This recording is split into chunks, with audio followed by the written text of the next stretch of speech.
My name is Margaret Lorne, and I warned my son that his business idea would ruin him and me. Trust me, you'll regret skipping this story. So before you sit back and listen, take a moment to like the video and subscribe to Grace's Truth. Now get in the mood to listen to this story because it might be the ultimate sweet revenge. I knew trouble the moment I saw his eyes light up. Daniel stood in my kitchen that day pitching his idea like a television infomercial. "It's going to be the next big thing, Mom. You remember how Uber changed the taxi world? This'll do that, but for furniture rentals." He paced with excitement, waving his phone around, showing mock-ups of a flashy app. Rent by the hour, by the room, students, travelers, even party planners. It's all here. I watched in silence, stirring my tea. My hands moved mechanically, but inside a cold weight was forming in my gut. This wasn't excitement. This was mania. Desperation disguised as passion. "Daniel," I said slowly, "how much are you investing in this?" He hesitated. "How much?" He finally answered. "Everything." I didn't raise my voice. I never had to. "You mean your savings?" "My savings," he said, then added, "and the house equity. And I'll need a cosigner for the expansion loan." The cup of tea in my hand trembled slightly. "You want me to cosign?" "It's just a formality," he said quickly, eyes darting. "The bank needs an older backer for this kind of thing. They trust long credit histories." I shook my head. "Daniel, this business model doesn't hold water. Have you done real market research furniture rentals? With your background in music? You don't even—" He cut me off. "I knew you'd say that." "Say what?" "That I can't. That I'm not enough. That I don't know what I'm doing." "That's not what I'm saying," I said, gentler now. "I'm saying this idea, this plan needs structure, and not to be funded by draining your life away before it's begun." His jaw set hard. "You think I'm a failure?" "Daniel, no, it's fine. You always think I'm wasting time. You never believe in me." "That's not true," I said. But even I heard the weariness in my voice. "I believe in you. I just don't believe in this. There's a difference." He didn't answer. We stood there in that tense silence for what felt like forever, me holding my teacup like a lifeline, and Daniel, arms crossed, staring past me. Then he walked out. No goodbye, no hug, just the echo of the front door slamming behind him. Days passed, then weeks. He didn't call. I knew better than to chase him. My son had always been proud. Since his teenage years, he would rather walk a mile in the wrong direction than admit he'd taken a wrong turn. But what hurt more than anything was this subtle shift, how quickly I went from being his confidant to his enemy, as though love and concern were threats to be eliminated. I saw social media updates through mutual friends, photos of him smiling at networking events, gripping the shoulders of slick-looking tech guys I didn't recognize. They wore clothes that didn't suit him, called themselves visionaries, and praised Daniel as a disruptor. That word, disruptor.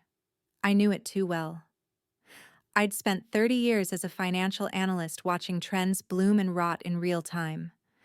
I'd helped companies avoid the very kind of flameout my son was racing toward.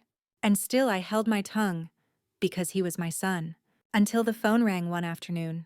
It was Daniel, voice bright, friendly. Too friendly. "Hey, Mom. Thought we could have dinner soon. I miss you." I should have questioned it right then. But guilt wrapped its fingers around my better judgment. Guilt for being the voice of reason instead of cheer. For not pretending to clap when the audience was already gone. So I said yes. The restaurant was trendy. Loud. Nothing like the quiet cafes he used to prefer. When I arrived, he was already seated wearing a blazer I'd never seen before, laughing with a woman beside him. "Mom," he called. "You look great." The woman smiled politely and extended a hand. Lydia, Daniel's partner. There was something in her tone, partner, that made me blink. Business partner, romantic, both. Dinner was pleasant enough in a rehearsed sort of way. They talked about markets, outreach, viral campaigns. Lydia talked fast and smiled more with her teeth than her eyes. Then toward dessert, Daniel slid a folder toward me. "Some light paperwork," he said. "Legal stuff for back-end administration. It just helps if someone with your credit history supports it. It's really nothing." I opened the folder. Pages and pages of legalese, cosigner, guarantor, asset liens. My blood cooled. Daniel, I said softly, this is for a $400,000 line of credit. Against my name. He leaned in, voice low. It's just temporary. A bridge loan. You'll never actually be touched. Then why does it say full liability falls to the guarantor if the primary defaults? His smile faded. Do you trust me or not? Lydia sipped her wine and looked away. I hesitated. For a long time. I shouldn't have signed. I knew I shouldn't. But I did. Because I was a mother. Because I still believed somehow against logic that love might change what was coming. I didn't sleep that night. The pen I had used still sat on my nightstand as if mocking me. Every word I had read or not read flashed through my mind in cruel loops. My heart didn't just ache with worry, it pulsed with something else. Fear. And for the first time since Daniel was born, I was afraid of him. The next morning, I tried to call. Not out of panic, just to hear his voice. To ask again gently if he was sure. The call went to voicemail. I texted him. Can we go over the documents again? I'd feel better with a lawyer explaining it. No reply. I tried again an hour later. This time the message didn't even show as delivered. He had blocked me. My fingers went cold. I called from my landline. Still no answer. What made it worse was the silence. He didn't even defend himself. No explanation. No argument. Just gone, vanished like smoke. 3 days later, I drove to his apartment. The place was tidy staged. The kind of clean that's meant to impress investors, not make a home. A young man in sneakers and a designer hoodie answered the door. Oh, Daniel's out. You're his mom? Yes. Can you tell him I stopped by? He looked nervous. Sure, I mean, he's kinda swamped with meetings this week. But I could tell. He wasn't going to tell Daniel anything. He was told to keep me out. At home, I pulled out my old laptop, the one I hadn't used in years but still trusted more than anything cloud-based. I researched the company name Swift Space Solutions, Inc. A website came up. Flashy, slick, full of buzzwords. Revolutionizing personal space with short-term luxury rentals. There was a glowing About Us page. Daniel's picture stood next to Lydia's. She was labeled Chief Strategy Officer. There was no mention of funding sources, no transparency about financial backers, just a vague reference to independent investors and legacy partnerships. That must have meant me and maybe others like me, parents, friends, relatives, guilted into lending their names for the sake of a dream that didn't look like it had foundations. I didn't want to believe it. But my instincts screamed something worse than recklessness. This wasn't just a failed business. This was manipulation. Calculated, strategic. I started pulling up my bank accounts, pension statements, and home equity documentation. To my horror, the paperwork I'd signed had already been processed. A lien had been placed on my house. My emergency savings account had a pending transaction tagged to a vendor ID connected to Swift Space Holdings, LLC. Nearly $22,000. Unexplained. Unapproved. I felt dizzy. My own son, my only child, had used my signature not just as a support tool, but as a pipeline. He was draining me. Silently. I called the bank. A polite man explained, "Yes, ma'am, the documents were legally binding. The co-signer clause gave access to operational withdrawals under the asset-backed agreement. I never authorized a withdrawal, but the paperwork doesn't require day-to-day withdrawal consent from the co-signer, only notification post-processing." I paused. So he can keep doing this until the balance cap is met, or one of you formally disputes it through legal mediation. And how long does that take? Usually between 90 and 180 days, 3 to 6 months. 3 to 6 months to lose everything. The next week, I began getting calls from numbers I didn't recognize, debt collection agencies, insurance verification companies, a tax review board asking about irregular activity. Daniel had opened something under my name. Multiple things. It was as if he'd constructed a shadow self using my identity tied to his business, tied to loans, tied to liabilities I had no knowledge of. I tried calling his father's brother my ex-husband's brother, Stephen. He and Daniel had always been close. Stephen answered after the second ring. "Margaret, I need your help," I said, trying not to sound desperate. "Something's wrong with Daniel. He's pulled me into something illegal." There was a pause. Then he sighed. "I warned him, Margaret. I told him not to bring you into this. That stopped me. You knew I didn't know everything, just that he was desperate for money and getting creative.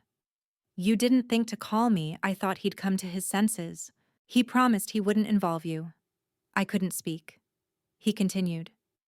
"He's under pressure. Big pressure. Some angel investor pulled out and he's trying to plug the hole before the SEC starts sniffing around." SEC. Some of the people he borrowed from aren't exactly patient. That night, I sat alone at the kitchen table, the same place I used to sit while helping Daniel with homework, where he once cried because a girl had broken his heart, where he once stood holding a handmade birthday card too shy to say "I love you," but I could read it in his eyes. And now those same eyes had gone glassy, corporate, detached. What had Lydia done to him? No. That was too easy. This wasn't just Lydia. Daniel had changed. Or maybe the son I thought I had raised never truly existed. Maybe I had seen what I wanted to see: a boy who would always come home, who would never see his mother as disposable.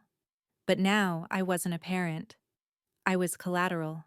And that's when the thought crossed my mind, cold and brutal as a blade.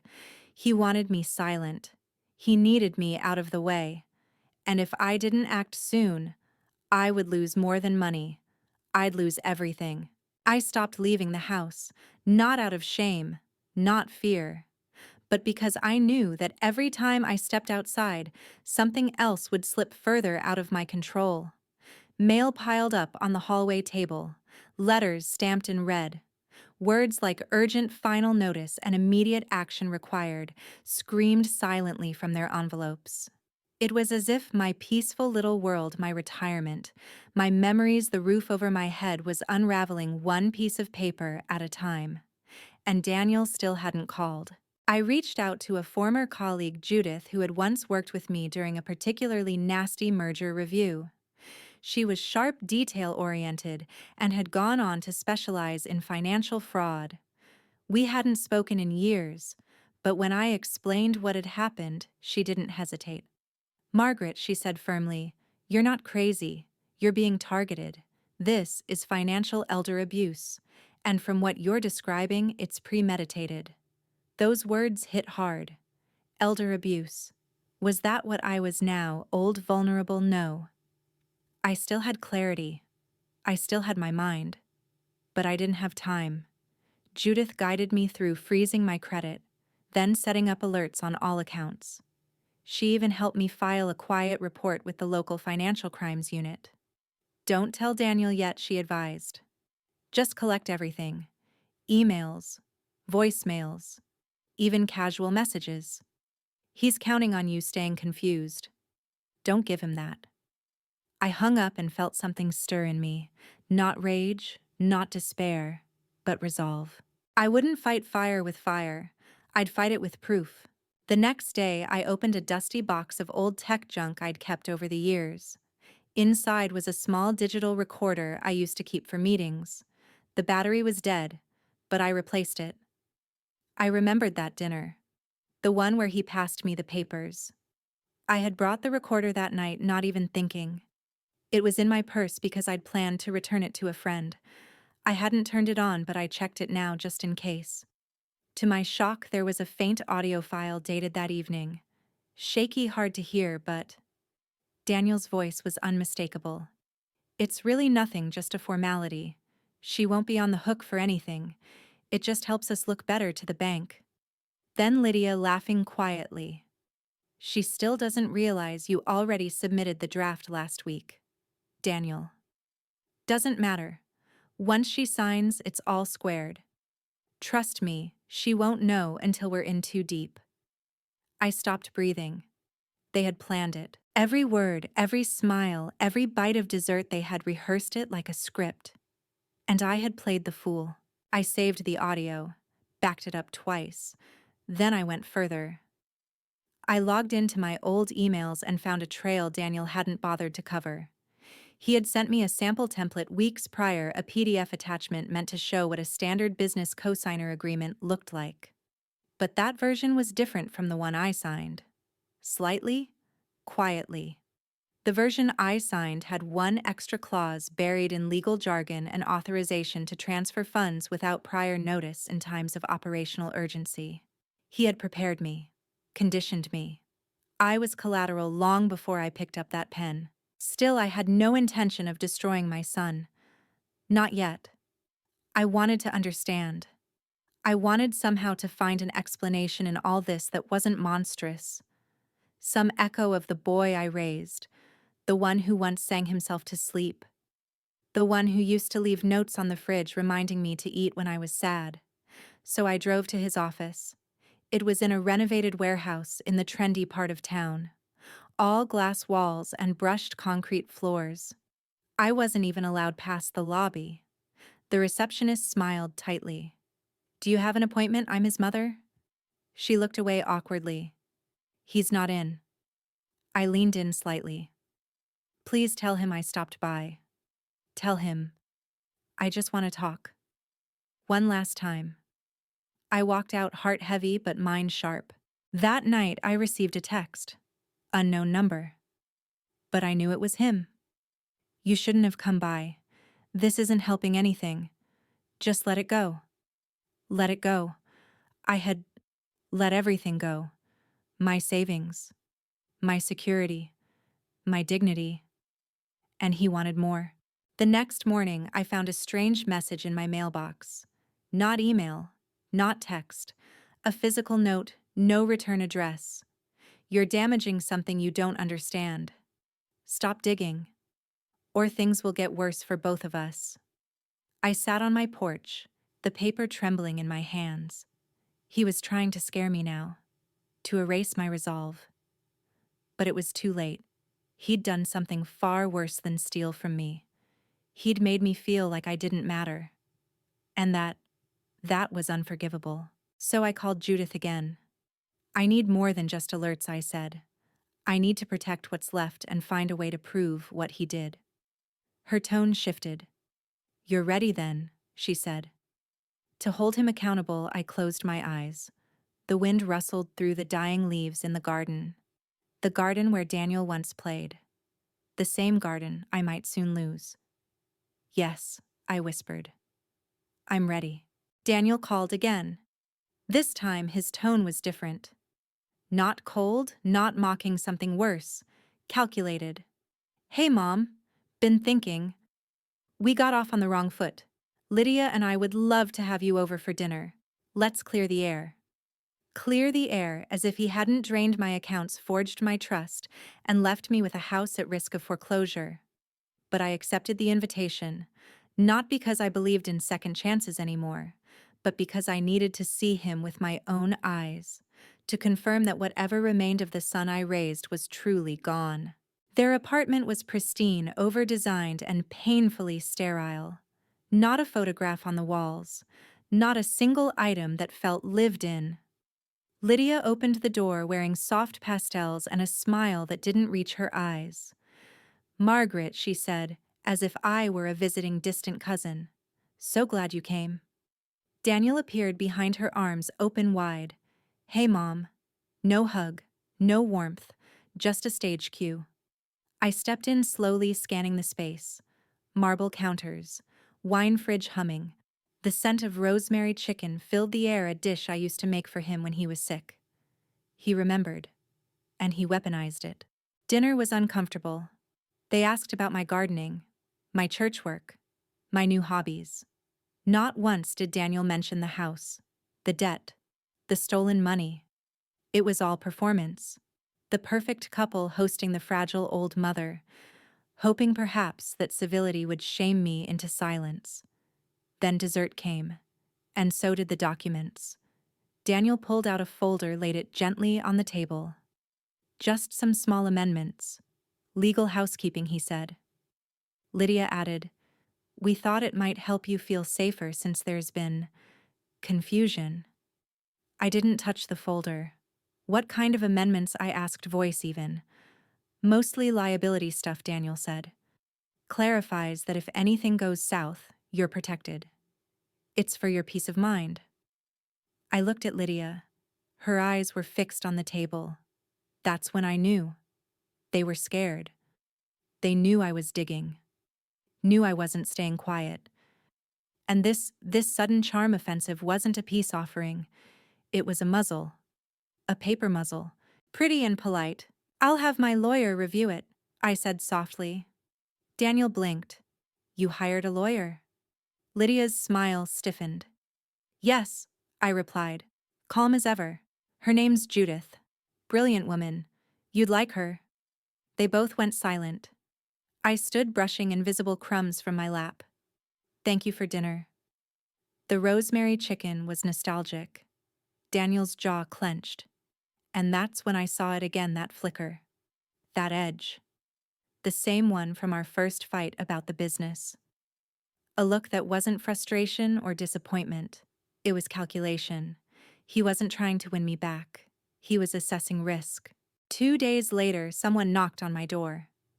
I opened it to find a woman in business attire holding a manila envelope. "Margaret Lorne, yes. You've been served." The moment my fingers touched the envelope, I felt it.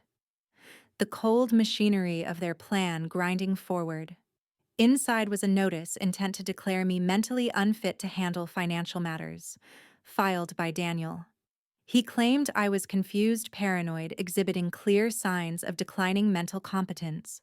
Attached were 2 letters, one from Lydia's associate posing as a psychologist, and another from a financial manager I'd never met, both saying I was at risk of harming myself through poor money decisions. I dropped the papers, and for the first time in all this, I cried.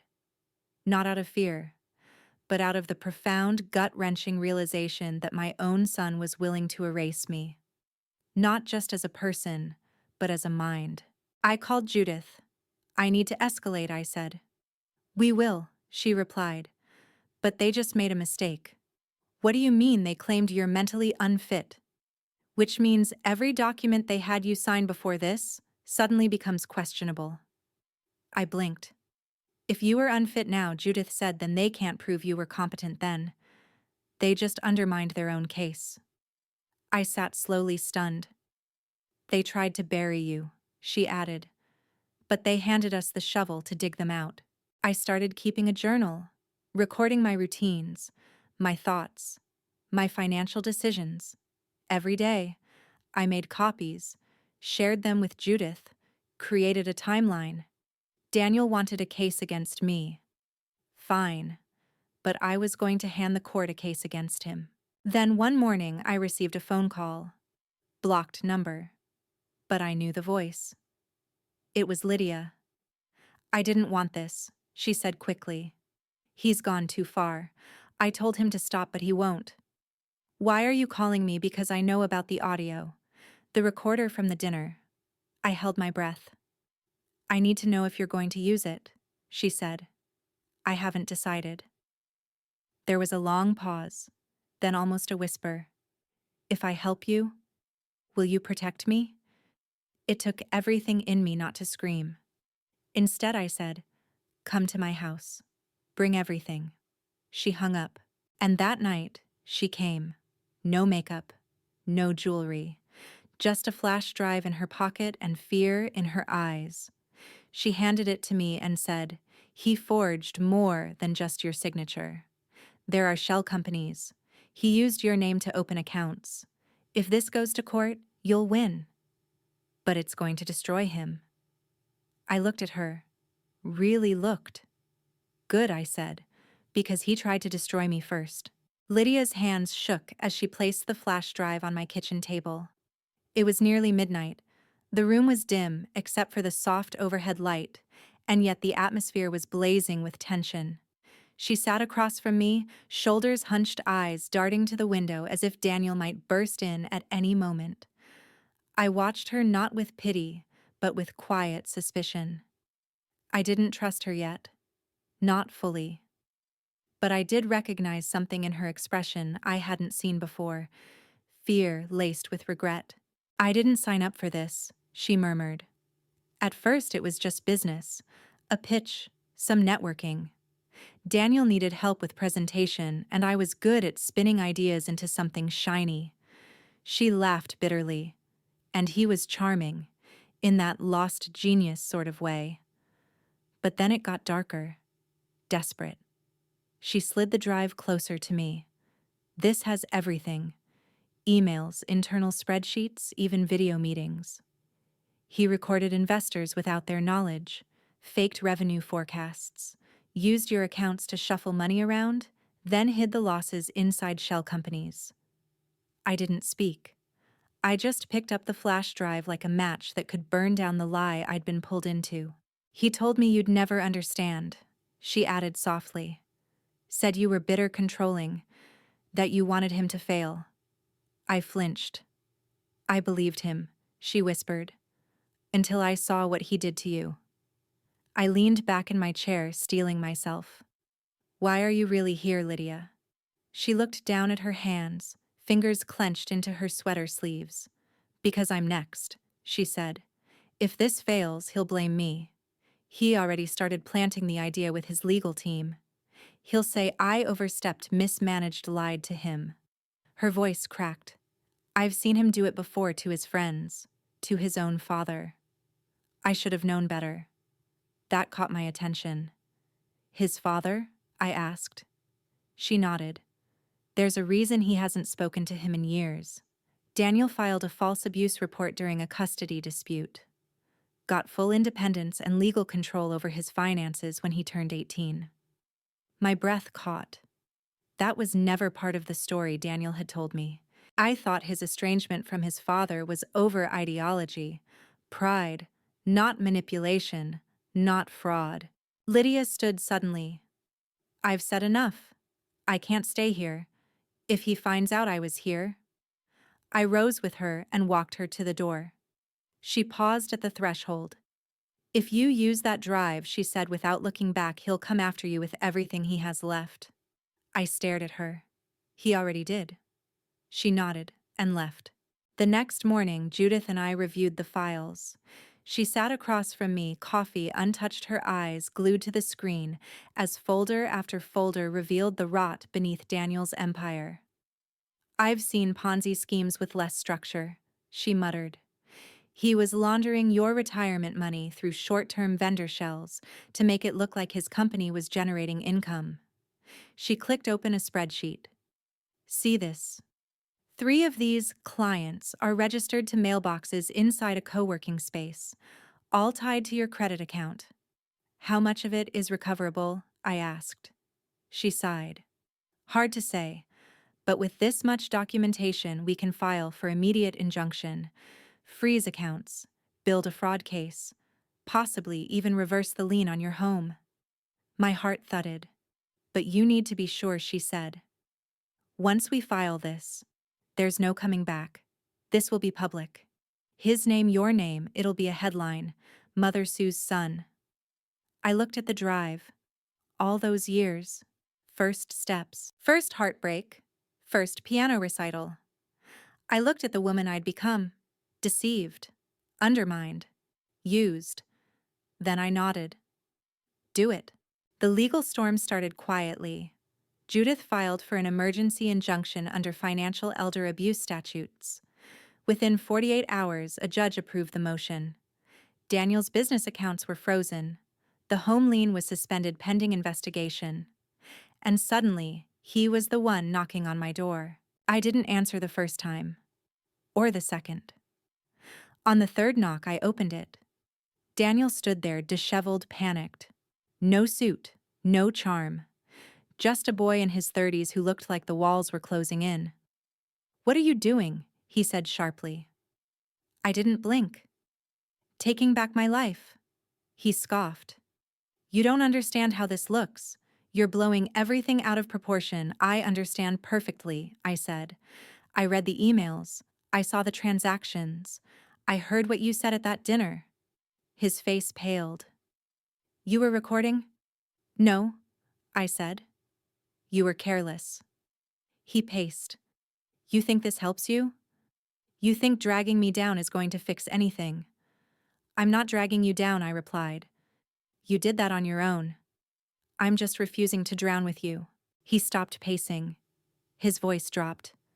You're going to regret this, Mom. I stepped closer. No, Daniel. You're going to regret forgetting who raised you, who paid for your college, who stayed up at night after Dad left just to make sure you never went hungry. And now, you've taken all that history and tried to write me out like I was some inconvenient character in your story. He didn't respond, so I closed the door. Gently, but finally. 2 weeks later, I got the official letter. The court had found substantial evidence of fraud. A formal case would proceed. Daniel would be held accountable. And I was no longer the one being silenced. The first public hearing was held in a quiet courtroom tucked away in the heart of the city. It wasn't a spectacle. There were no flashing cameras or shouting reporters. But to me, it might as well have been the center of the universe. Because my son would finally have to answer for what he did. And I'd finally have a voice. Judith and I sat at the plaintiff's table, papers neatly organized, evidence prepared with meticulous care. Across from us sat Daniel, flanked by a high-priced attorney and notably without Lydia. She had disappeared from his side completely, and as Judith had predicted, she'd already submitted a sworn statement to the court. Everything was corroborated: the forged accounts, the shell businesses, the manipulation. Daniel didn't look at me once. The judge entered stern and focused. Formalities passed in a blur. Then it began. Your Honor, Judith said clearly, standing with calm authority, this case is not merely about finances. It's about exploitation. It's about trust, broken in the most personal, devastating way. She laid out the structure of the fraud in simple, irrefutable terms. Over $90,000 siphoned. A house placed at risk. Legal documents signed under deception. And a coordinated attempt to portray Mrs. Lorne as mentally unfit after the damage was already done. The judge raised an eyebrow. I stayed quiet. But my hands trembled in my lap. Then it was Daniel's attorney's turn. He stood straightening his jacket. Your Honor, we dispute the characterization of these events. My client maintains that his mother was fully informed of the financial structure and her consent was freely given. This is not fraud, this is family business gone awry. Family business.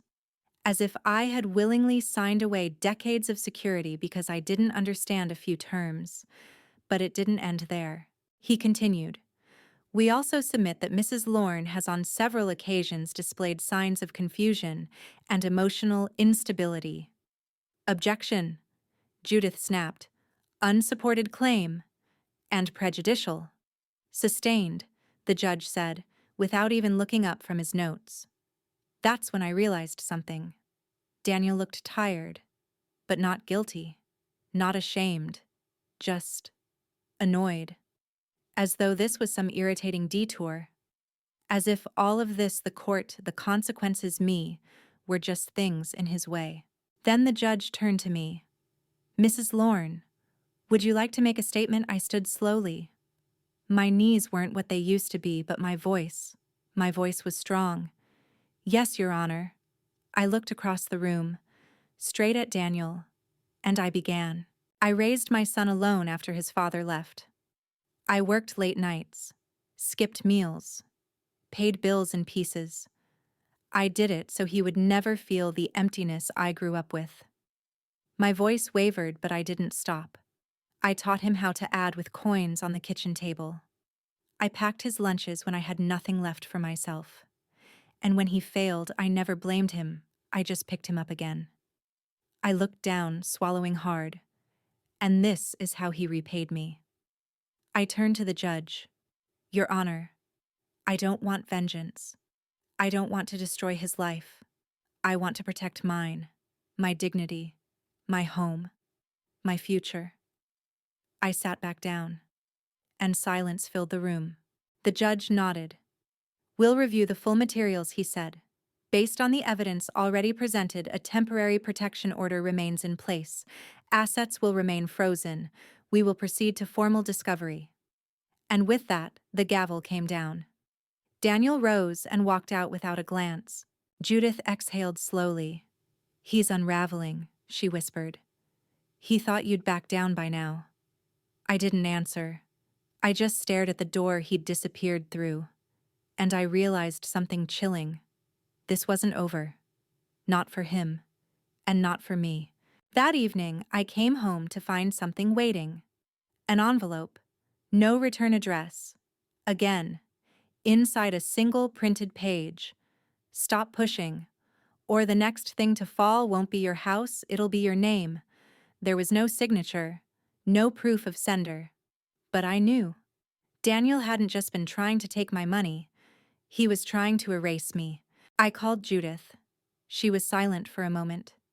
Then said, "We escalate. Now. We file criminal charges. You really think he'll try something again? I think we have to assume he already is." The next morning she filed the motion. And I went into my basement. I hadn't gone down there in weeks. There under a cloth in the corner was an old chest. Inside pictures, letters, his report cards, childhood drawings. A crumpled yellowing paper fell out. It was a poem Daniel wrote when he was 8 years old. My mom is strong and always right. She makes the monsters go away at night. I pressed the paper to my chest and cried. Not because it hurt, but because somewhere between that little boy and this grown man, the love had been lost. Or maybe buried under so many lies that neither of us would ever find it again. But this time I wouldn't be the one carrying the guilt.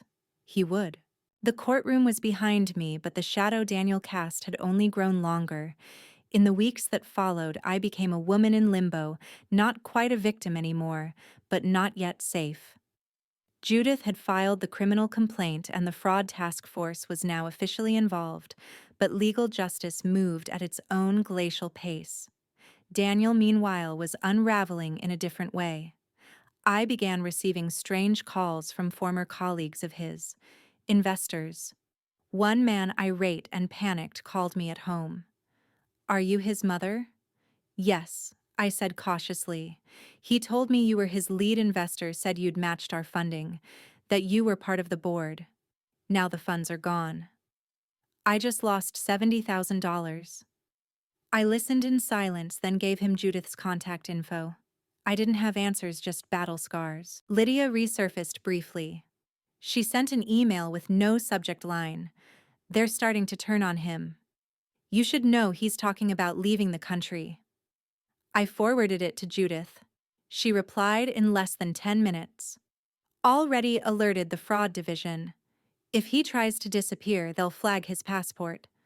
Still, I couldn't sleep. I kept the blinds drawn. I left lights on in every room. I triple-checked locks before bed. It wasn't just Daniel's betrayal that haunted me. It was the realization that he didn't see me as human anymore. I was just a problem. An obstacle. And men like Daniel, once they start treating people as obstacles, stop caring what it costs to move them out of the way. Then one morning, something shifted. A woman came to my door. Early 30s. Nervous, holding a baby in one arm and a folder in the other. "Are you Margaret?" she asked. "Yes," I said cautiously. She looked down, adjusting the baby on her hip. I was Daniel's assistant. I invited her in. Her name was Simone. She'd worked for Daniel for over a year. She'd seen everything: the fake invoices, the late payments, the restructured pitches to investors when funds were quietly moved from one shell company to another.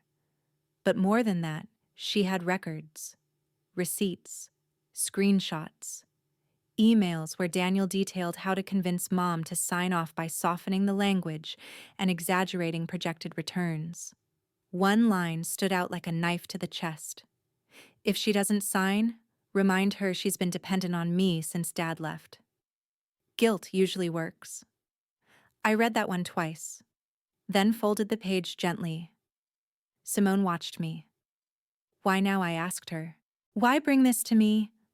She looked down at her baby. Because I'm a mother too. And I kept wondering, what if my daughter grows up and someone does to me what he's doing to you? Her voice broke. I couldn't live with myself. We added Simone's materials to the case file. Judith lit up. This changes everything, she said. We now have insider corroboration, with documentation. Criminal court will have no choice but to pursue this aggressively. The legal machine sped up. Investigators issued subpoenas. Forensic accountants began picking apart every transaction Daniel had made in the last 2 years. Meanwhile, I went back to church. Not for comfort, not even for prayer. I went because I needed to sit among people who still looked at me like I was whole, and I needed to remember who I was before all this. A mother, a woman, a person who used to believe the best in others. Daniel's final act came a week later. I was out walking just a short loop around the neighborhood. It was early evening. The air had cooled. Crickets had just started chirping, and then a car slowed beside me. Daniel. He rolled down the window. You happy now? He asked. His voice wasn't angry. It was hollow. Resigned. You destroyed me, Mom. The business is gone. Lydia flipped. My accounts are frozen. I'm living out of a friend's basement. I stared at him. I didn't destroy you, Daniel, I said softly. You did that all on your own. He looked away.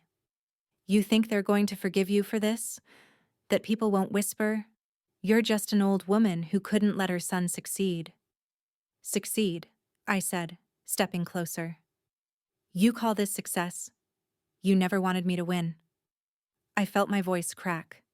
I wanted you to be good. I wanted you to be proud of who you saw in the mirror. He didn't reply. He drove away slowly, brake lights fading down the street like a dying ember. And I stood there, not victorious, but free. That night, I went into the kitchen, brewed a cup of chamomile tea, and turned on the porch light. I sat there for hours, not waiting, just breathing. The fight was nearly over, but the healing, that would take time. The formal charges came in on a rainy Tuesday morning. I had just returned from the store when I found the envelope waiting, crisp, official, and heavy with the weight of justice. Judith called me minutes later. He's been indicted, she said. 3 felony counts: wire fraud, elder exploitation, and falsifying financial records. I didn't cheer. I didn't cry. I simply sat down, holding the envelope like a fragile piece of truth, one I had waited months to hold. The court date was set for 6 weeks out. Until then, Daniel was under strict conditions, restricted travel, financial oversight, and mandatory weekly check-ins with a legal officer. I didn't know where he was staying, only that it wasn't in his sleek apartment or Lydia's side anymore. Judith advised me to stay calm, stay silent, and let the system do its job. But that was the hardest part, because the system was slow, and I was tired. Every day felt like waiting to exhale. Even with the house no longer under threat, even with my accounts frozen for safety, I still felt as though I were living in a glass box. My world, once full of quiet routines, now vibrated with nerves. I couldn't look at the front door without imagining another envelope, or another knock, or another betrayal. The neighbors had started talking, though most were too polite to ask directly. Some of them brought casseroles, others brought silence, but I could feel the curiosity in their eyes. There goes Margaret Lorne, the woman who sued her own son. Some whispered, some sympathized, some judged. But I didn't care, because now I was no longer pretending everything was fine, and for once, that felt powerful. One afternoon, as I was pruning the roses in the garden, a car pulled up along the curb. A familiar one. Stephen, my former brother-in-law, stepped out, his suit, wrinkled, his face older than I remembered. He approached slowly. Mind if I sit? I gestured to the porch chair. For a while we said nothing. Then he exhaled. I didn't know it had gotten that bad. I mean, I knew Daniel had a streak in him, but this... He shook his head. You tried to warn me, I said. I should have done more than warn, he replied. He reached into his coat pocket and pulled out a worn photo. Daniel, maybe 10 years old, grinning between us on a camping trip. Do you think it was our fault? He asked. I looked at the photo at that crooked little smile. I don't know, I said honestly, but I know we can't fix it anymore. Stephen nodded and stood.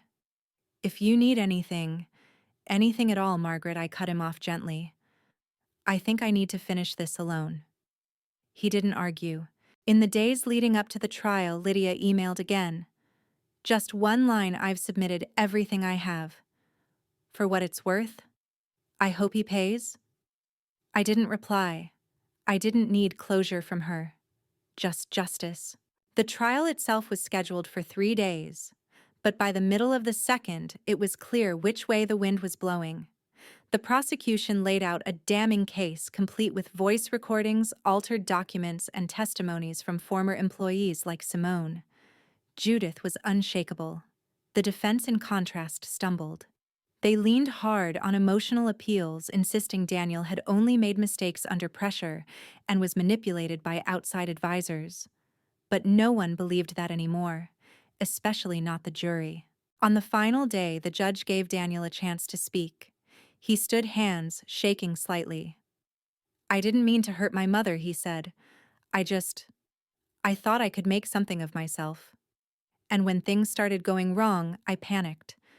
I didn't know how to fix it. I stared at him. At the same boy I once held in my arms after his first nightmare. The same boy who used to slip into my room just to say goodnight twice. He looked at me for the first time, but I didn't smile. I didn't nod. I gave him nothing. Because this time he had to sit in the silence he created. The verdict came quickly. Guilty on all counts. Sentencing would be scheduled in 4 weeks, but the judge revoked bail immediately. Daniel was taken into custody as I watched from the bench. No tears, no drama. Just the quiet click of a door closing behind him. When I walked out of the courthouse that afternoon, it wasn't like in the movies. There was no music, no applause, no great revelation, just me alone on the steps. Wind blowing through my coat, and the knowledge that I had survived something most people never see coming: betrayal, not from an enemy, but from the person I once loved the most, my son. That night, I sat by the window with a cup of tea watching the rain fall. It tapped gently against the glass, a rhythm that reminded me of the old life I used to have. The one where I still believed that love was enough, that being a good mother would shield you from unthinkable things. But now I understood something far more painful and far more real. Sometimes the people we raise can become strangers.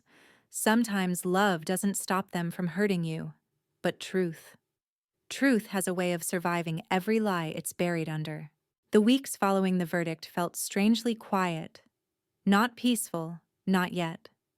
But silent, like the hush after a storm that's torn through your home and left everything slightly off-kilter. My hands still trembled when the phone rang. I still jolted awake some nights, unsure if it had all really happened. Daniel was in custody awaiting sentencing. The legal war was won. But grief doesn't wait for justice to finish working. It just shows up in quiet, cruel ways. I found myself walking through the house differently. Every corner felt haunted, not by ghosts, but by memories I wasn't ready to revisit. Daniel's bedroom still untouched since the last time he stayed over years ago. The photo albums, the piano in the corner where he once practiced the same notes until I thought I'd lose my mind. Now I miss those notes, not because they were sweet, but because they meant he was still trying. And now, he was just gone. Judith stayed in touch, always checking in, always keeping things moving. Civil suits were underway to reclaim what we could, and restitution had been added to the sentencing request. Still, she warned, even with all this, you may never get the money back. He burned bridges with lenders, with partners, with banks. That wasn't what hurt. What hurt was knowing he never planned to give it back, even if he had succeeded. He would have kept me quiet and tucked away a financial stepping stone with no voice. That realization was a second betrayal I had to live with every day. Some of the neighbors began to treat me differently. Not out of cruelty, but pity. They didn't know what to say, so they said less. Some offered shallow smiles at the grocery store. Others avoided eye contact altogether. I didn't blame them. No one knows how to look a mother in the eye after she testifies against her son.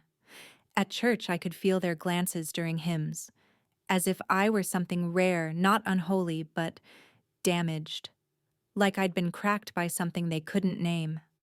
Only one woman, Martha, from the prayer group, approached me with truth. She took my hands in hers one day and whispered, "What you did took courage I pray I never need. But if I ever do, I'll remember you." And for the first time in weeks I cried, not because I was broken, but because someone finally saw the strength beneath the scar. The sentencing hearing arrived sooner than I expected.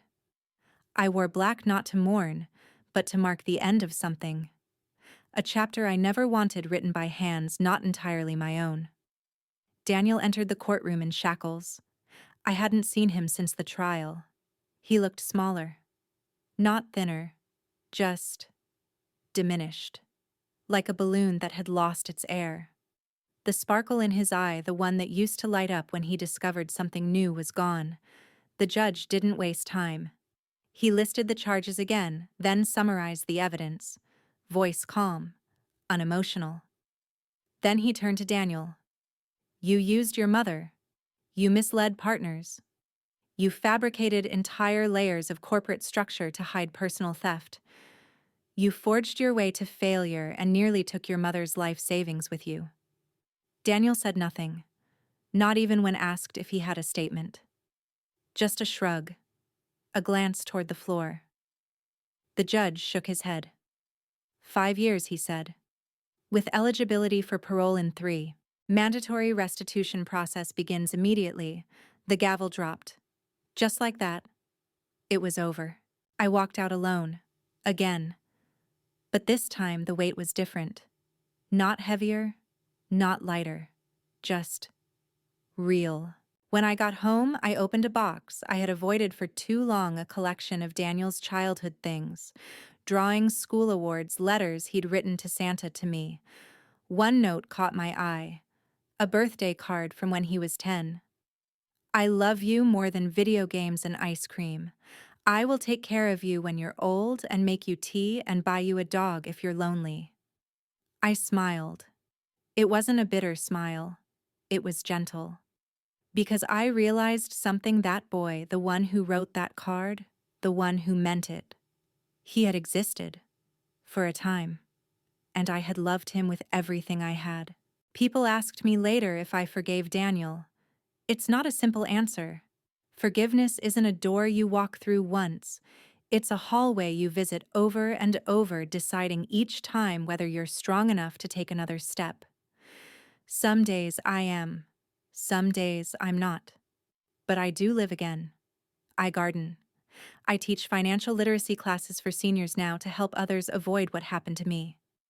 I even started volunteering at the prison library once a week. Quietly. Anonymously. Not for Daniel.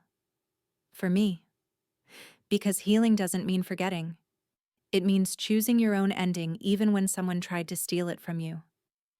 3 months had passed since Daniel's sentencing, and I still hadn't fully adjusted to the quiet.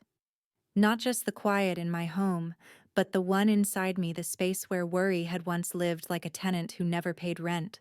Now that the court battles were over and the constant fear of losing my house was behind me, I was left with something even harder to face. The echo of what I had lost that couldn't be returned. One morning, I received a letter from the Department of Corrections. I opened it slowly, expecting a routine update.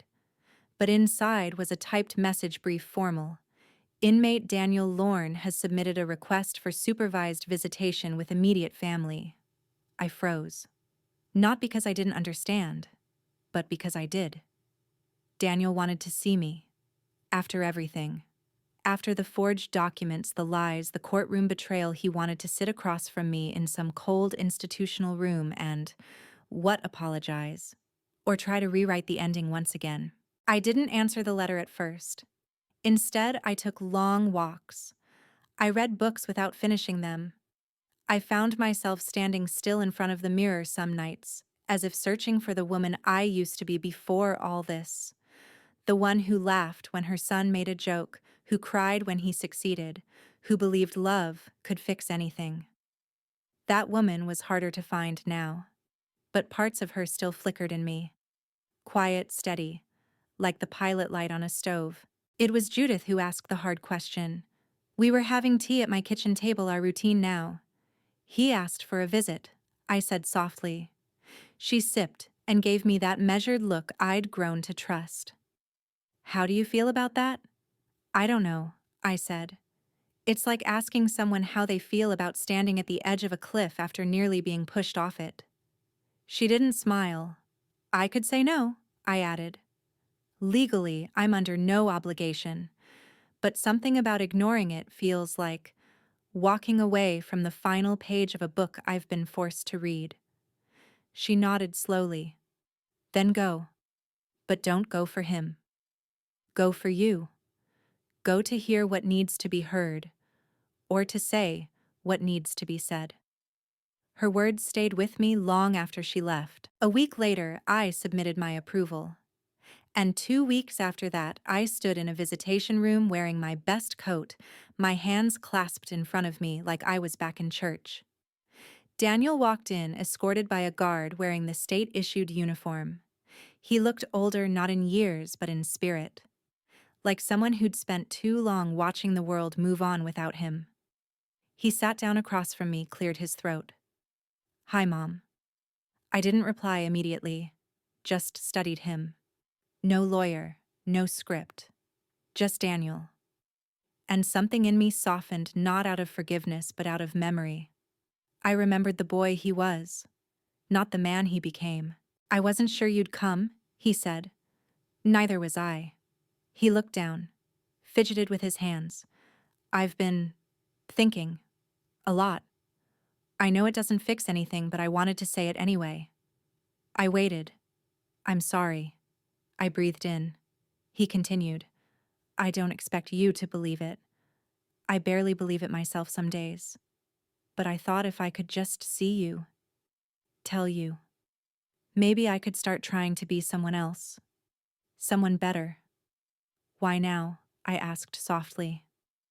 Why not months ago when you were free to choose honesty? He looked up, eyes red but dry. Because I thought I had time. I thought I could control it. I thought, if I lost everything, it'd be on my terms. A bitter smile.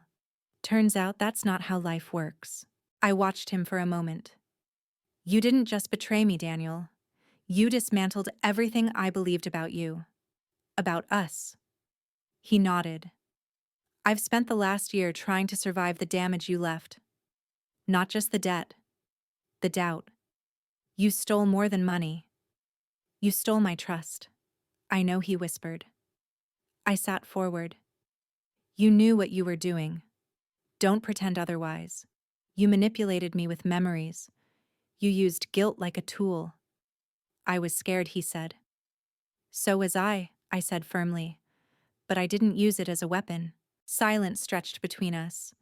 Then I took something from my purse. A folded paper, yellowed and soft.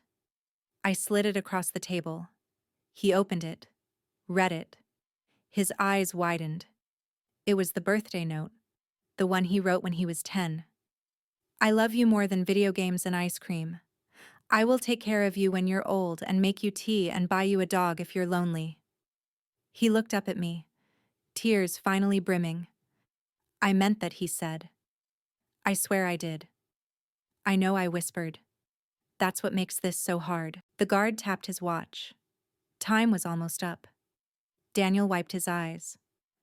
I don't know how to undo this. You can't, I said, but you can decide what kind of man you'll be from this moment forward. He nodded slowly. And if you ever get out, I added, don't come looking for forgiveness. Don't ask me to pretend it didn't happen. He swallowed hard. But if one day you become someone you're proud of, someone I could be proud of, then maybe that's enough. He opened his mouth, closed it, and simply whispered, thank you for coming. I rose from my seat, placed a hand briefly on the table, and said, goodbye, Daniel. Then I walked away. Not out of anger, but out of peace. Back at home, I opened the windows, let in the breeze, and for the first time in a very long time, I let myself smile. Not because things were fixed, but because I had nothing left to fear. Spring arrived quietly that year. The dogwoods bloomed, the air warmed, and for the first time in what felt like forever, I noticed the beauty of things again, not through the lens of loss or worry, but simply as they were. It had been 4 weeks since I visited Daniel in prison. I hadn't written him. He hadn't written me. That was fine. Closure doesn't always require a bow. Sometimes it's just the absence of ache. One afternoon, as I stood on my porch pruning the roses, I heard footsteps. I turned. It was Martha from church, holding a large envelope in her hands. I thought you'd want to see this, she said gently. She handed it to me and added, it came through the donation committee.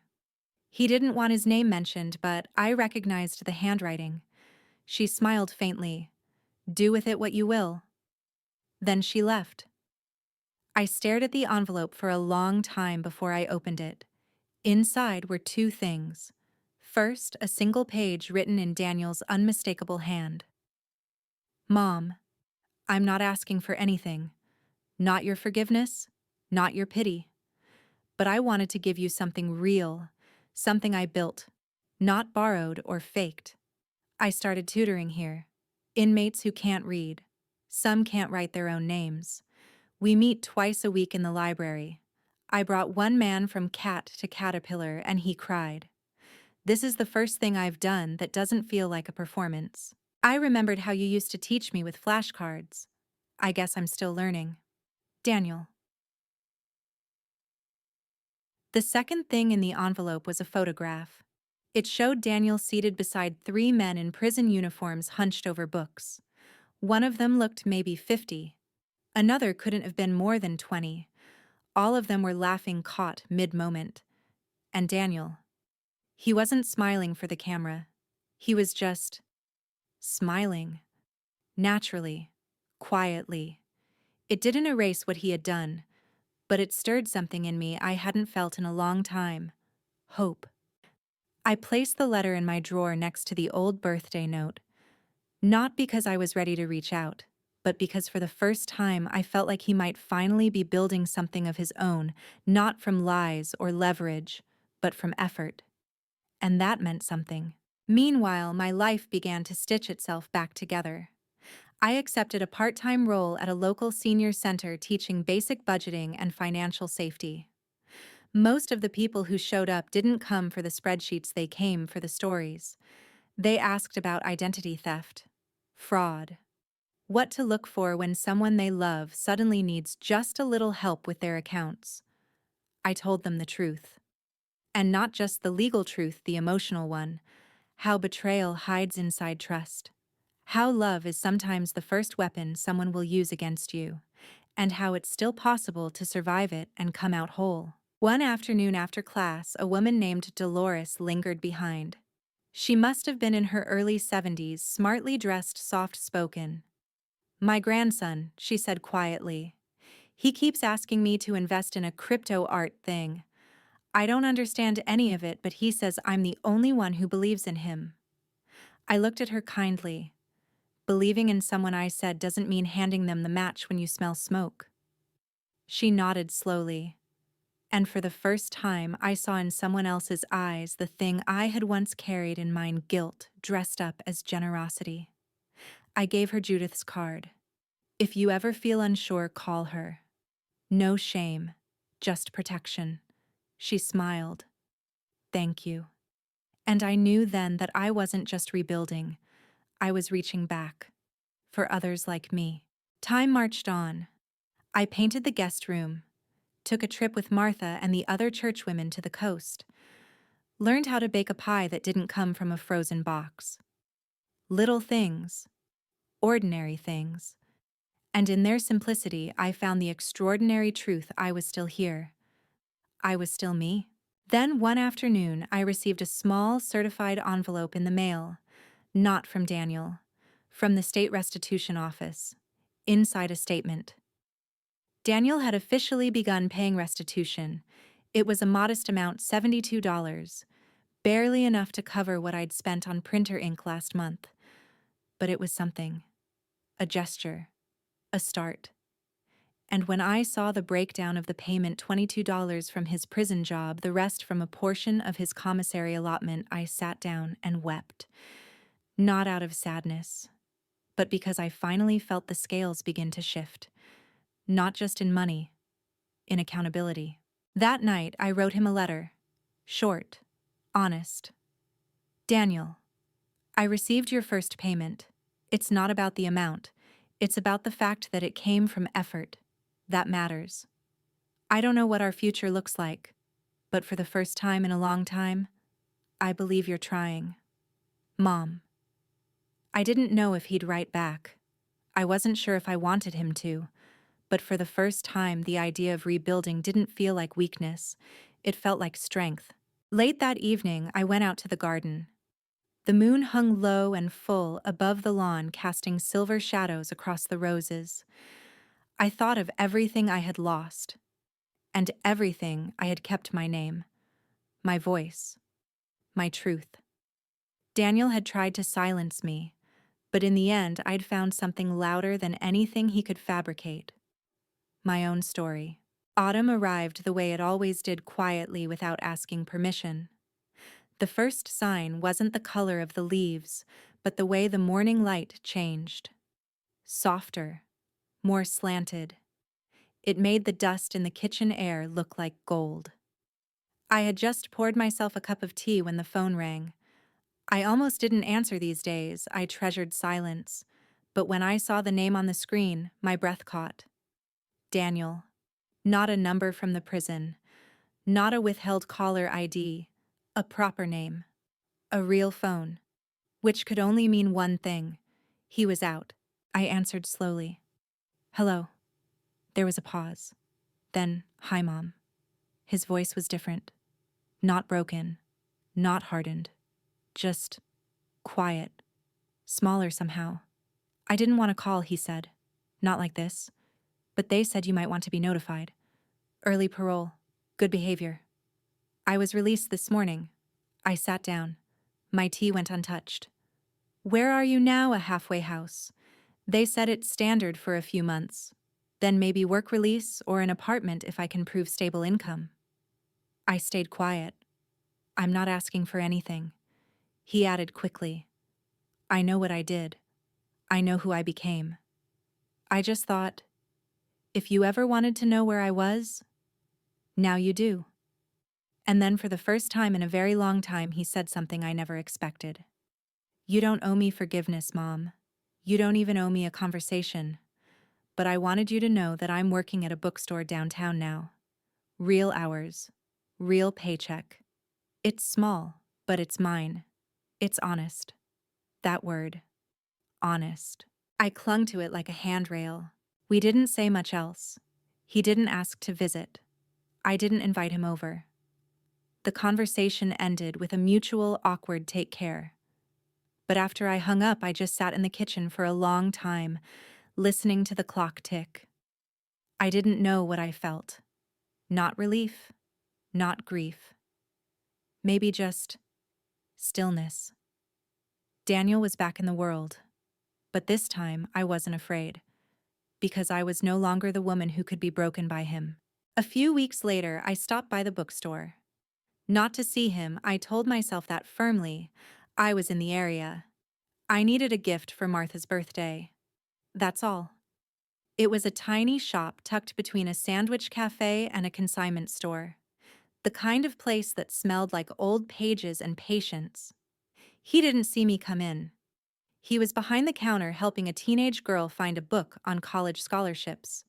He moved with a calmness I hadn't seen before, like someone who had finally run out of ways to perform. When the girl left, I stepped forward. He turned. His eyes widened, surprised, not scared. "Hi," I said. "Hi," he echoed. "You didn't have to come." "I know." We stood in silence for a few seconds. Then he reached under the counter and pulled out a small wrapped package. "I was going to mail this to you. For your birthday." "Late, I know." I took it cautious. Inside was a journal. Leather-bound. Empty. Except for the first page. "To the woman who taught me the value of truth even when it hurt. If I ever write anything worth reading, it'll be because of you." I closed it slowly, not trusting my voice. "Thank you," I said. He nodded. We didn't talk about the trial, or prison, or the years of pain between us. Instead, he rang up a copy of a mystery novel I picked off the shelf, told me I'd like it, said the twist halfway through made him gasp out loud, and just before I left, he added, "If you ever want to come back just to browse, I'll make sure the coffee's hot." It was a peace offering wrapped in modesty. I nodded and walked out into the chill of the afternoon, journal in hand. That night, I opened the journal again, ran my fingers over the dedication, and I thought about all the ways stories can break and all the ways they can be rewritten. Not by pretending the damage didn't happen, but by choosing what comes next. I began writing. Not about Daniel. Not about the fraud or the court or the betrayal, but about the woman I had become, the one who survived it all. The one who found her voice not in anger, but in clarity. The one who knew that forgiveness wasn't a reward others earned. It was a choice you gave yourself. I filled 10 pages that night. Then I went to bed with the windows open, letting the cool air sweep through the house like a blessing. A week later, I returned to the bookstore. He didn't greet me like a long-lost son. I didn't hug him like a prodigal child. But we shared a smile. And that, for now, was enough. He recommended another book. This one was about redemption. I didn't ask if he'd read it. I didn't need to. Because I could see it in his eyes, he was still writing his own chapter. And this time, maybe he would get it right. It was late November when I first invited Daniel over again. Not for a holiday, not for an event, just dinner. I had spent hours staring at the blank message before typing it. "If you're free, Friday, there's stew and fresh cornbread." Nothing fancy, just, "If you're free." I hit send before I could overthink it. He replied within minutes, "I'll be there. Thank you." There were no emojis, no qualifiers, just words. And somehow that made it feel more real. Friday came and I moved through the day as though it were any other. I cleaned the kitchen, simmered the stew, set the table for two, and not the way I used to when I was desperate to impress or soothe. No candles, no soft music, just plates, spoons, and quiet. When the doorbell rang, I took a deep breath before opening it. There he was. Same brown coat. Hair shorter now. Eyes steadier. "Hi," he said. "Hi," I answered. "Come in. Dinner's ready." We didn't hug. We didn't speak for a few beats as he stepped inside and looked around. I watched his eyes land on familiar things, the bookshelf he once knocked over with a soccer ball, the photo of him at age 5, with mud on his cheeks, the couch where he used to fall asleep watching cartoons. His gaze paused at the small dish on the side table. A set of keys rested inside, a habit of mine since he was a teenager. "Still put them there," he murmured. "Not for you," I replied, but with a smile. He smiled too. Dinner was warm and quiet. He complimented the cornbread, asked if I still used buttermilk. I told him I did. We didn't speak about the past directly. Instead, we spoke around it. He told me about the halfway house, how some men never got visitors, how others were scared to re-enter the world. He shared how hard it was to open a bank account again, how people looked at him sideways when they saw felony on a form.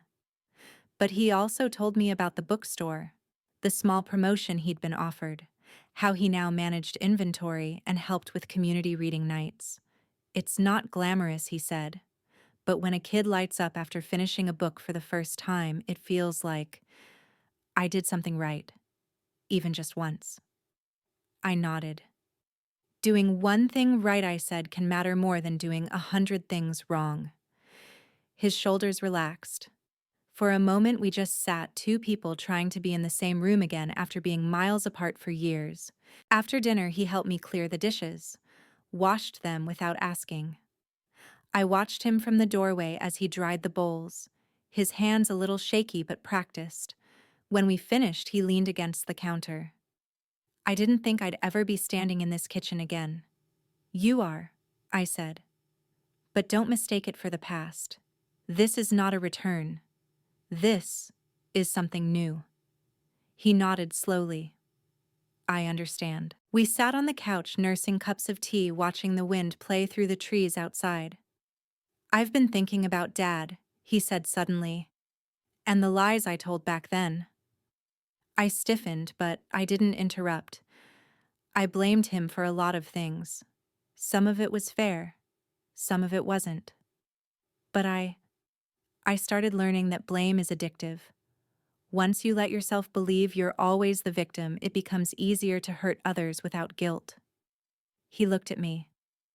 I hurt you because I was angry, because I thought you owed me something for the sacrifices you made, like I was due a payout for having a hard childhood. His voice cracked. But you didn't owe me anything. You gave me everything. I swallowed hard. The room was too quiet. Even the wind had stopped. I know saying sorry isn't enough, he continued, and I don't expect things to go back. But I want you to know, I'm not looking to be rescued or forgiven. I just want the chance to live honestly, even if it's outside your life.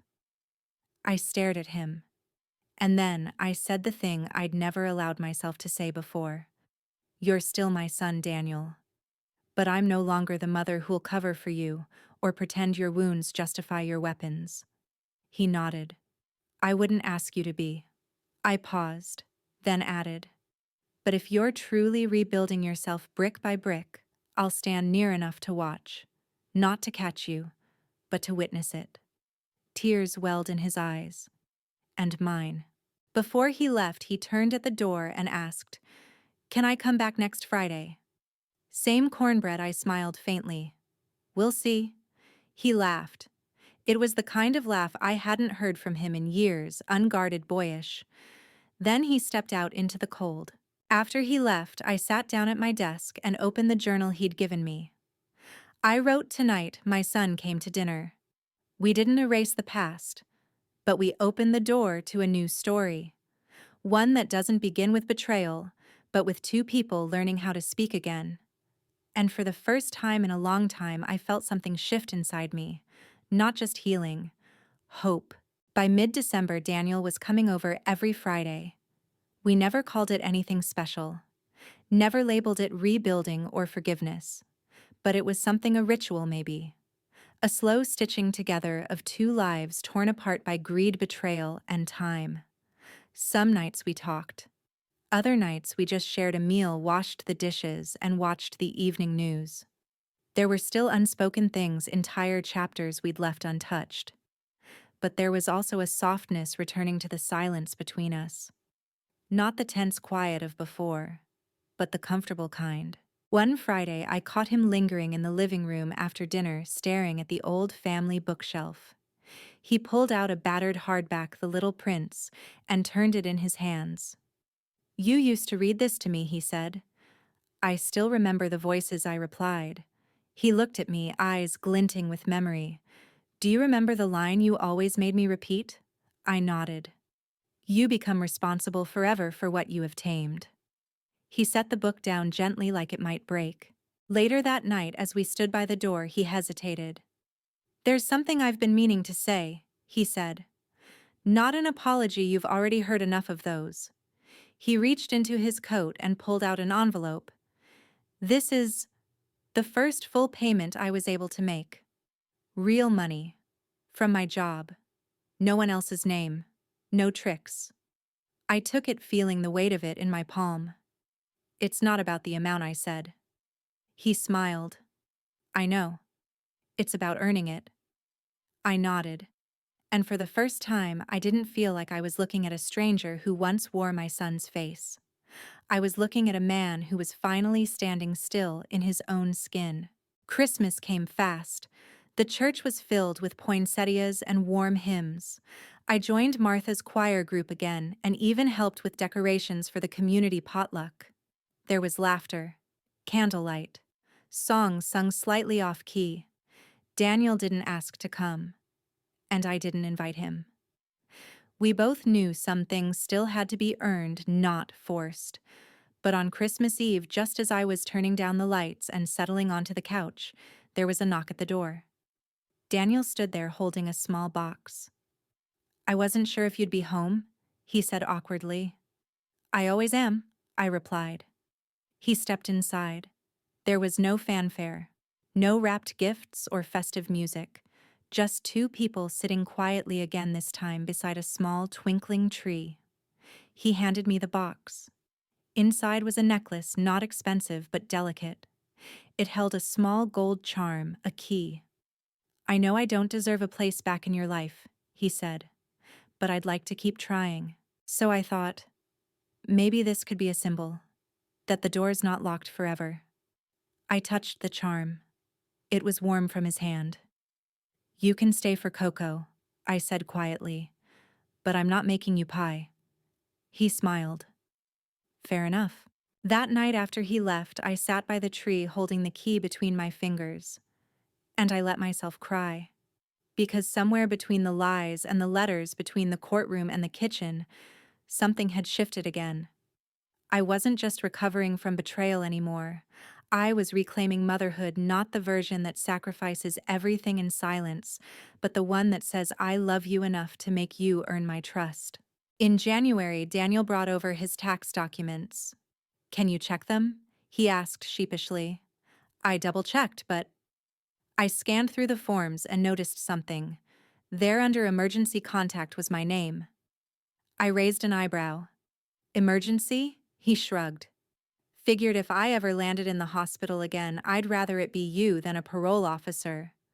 I laughed. He laughed too.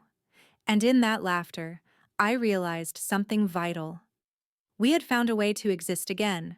Not as mother and son defined by history, but as two people willing to meet in the space after the storm. Still, I didn't let my guard down completely. Trust, I had learned, isn't given back all at once. It's rebuilt in slow, steady layers like a house you remake after a fire. Every floorboard checked, every beam tested. But I had stopped expecting him to fail. And that in itself was a kind of healing. By the end of February, he asked to bring someone with him. A friend from the bookstore, he said. Her name's Elise. She knows everything. I mean, she read about the case.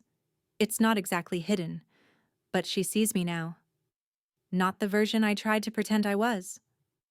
I was quiet for a moment. Do you like her?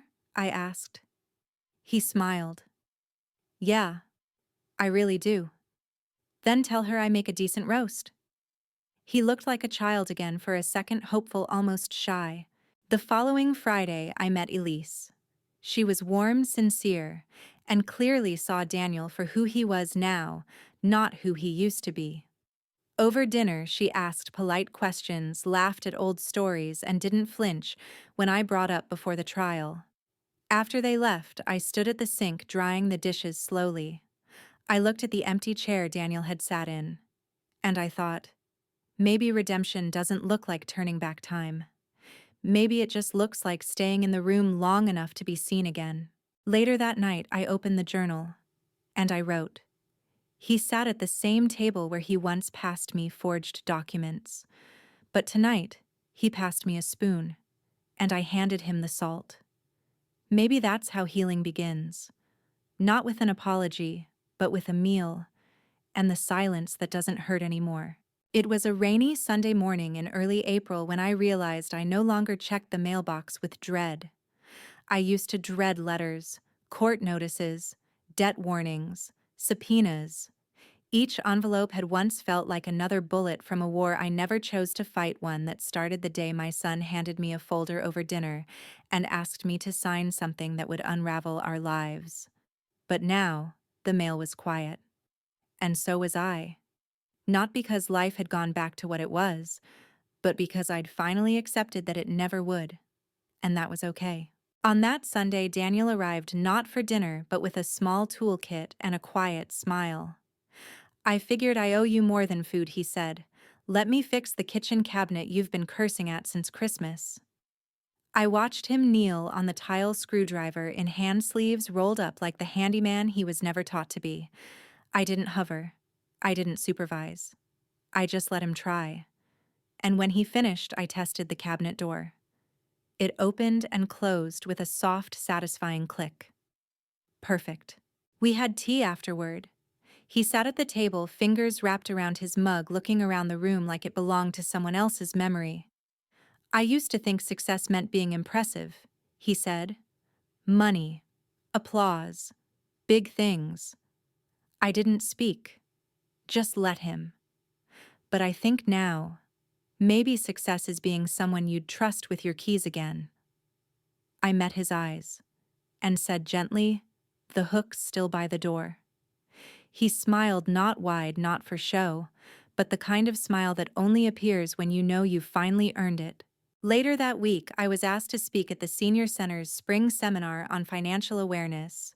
It was a modest gathering, 20 women, most in their 60s and 70s, notebooks in hand. I told them the basics: how to spot predatory contracts, what red flags to look for in family investment requests, how to freeze credit accounts in under 5 minutes. But then one of them, an older woman with snowy hair and watery eyes, raised her hand and asked, "But what if the person stealing from you is your child?" The room fell still. I took a breath, and I answered with the truth. You protect yourself. You document everything. You get help. Then I paused. And you grieve. Because it is a kind of death, the loss of who you thought they were. But grief is not the end. Sometimes, if you're lucky, it's a clearing. And in that clearing, something new can grow. Not the same. Never the same. But maybe stronger. Wiser. Freer. No one clapped. But no one looked away. And that was enough. Spring gave way to early summer. My garden bloomed brighter than ever. Marigolds, hydrangeas, even the stubborn lavender finally took root. Daniel came by on weekends now. Not always for dinner. Sometimes to mow the lawn. Sometimes just to sit. One day he brought a manuscript. "Don't laugh," he warned. "It's a short book. A guide for inmates on rebuilding after release. I used everything I learned the hard way. Thought maybe it could help someone not fall as far." I read it. Every page. It wasn't polished, but it was honest. Brutally so. And I told him the only thing he needed to hear: "You've finally written something I'd be proud to put my name next to." On a particularly warm evening in June, he arrived with a folded piece of paper and a strange look in his eyes. "What is it?" I asked. "Official notice," he said. "My restitution is almost paid off. 3 more payments and I'm done." I blinked. "So soon?" He nodded. "It's not everything you lost. Not financially. But it's something real. Something I didn't steal. Something I earned." I opened the paper. 3 remaining payments. Each one listed in his handwriting. Next to the final one, he had drawn a small, shaky check mark. I looked at him. "How do you feel?" He thought for a moment, then said lighter. We sat on the porch as the sun began to dip below the horizon. The cicadas hummed. The wind smelled of honeysuckle. "Mom," he said. If you could go back, would you stop yourself from signing that folder?" I didn't answer right away. I thought of all I'd lost. All I'd endured. But I also thought of this moment, the porch, the peace, the strange and steady redemption we'd both fought for. I'd stop myself from trusting blindly, I said, but I wouldn't trade who I've become since. He nodded quiet. Then he asked the hardest question of all. Do you still love me? I didn't hesitate. I do. Then I added, but I love the you who tells the truth, not the one who thinks love is something he can buy or steal. He looked away ashamed, but not destroyed. I'm still becoming that version, he said. I know, I replied, and I'll be here, as long as you keep becoming. When he left that evening, he hung his keys on the hook by the door. He didn't ask. He just did it. And for once, I didn't take them down. In the days that followed, I reflected on everything. On how close I came to losing not just my home or savings, but my sense of self. On how betrayal from someone you love doesn't just break you, it tries to rewrite your story without your consent. But I took it back. Every chapter, every sentence, every truth. And now I live quietly. I plant things. I write. I teach others how to guard their lives. I accept that scars are not weaknesses, they're records. Proof that I have survived. And I am still here. Not because I was saved, but because I refused to disappear. So if you're listening, if someone has tried to erase your voice, your place, your worth, hear me. You are not what they say you are. You are not their lie. You are your own truth. Thank you for listening to my story. If you've been through something similar, share your story in the comments. Someone out there might need your strength. And if this story meant something to you, don't forget to like, subscribe, and come back to Grace's Truth. We'll be here telling stories that matter. Until next time.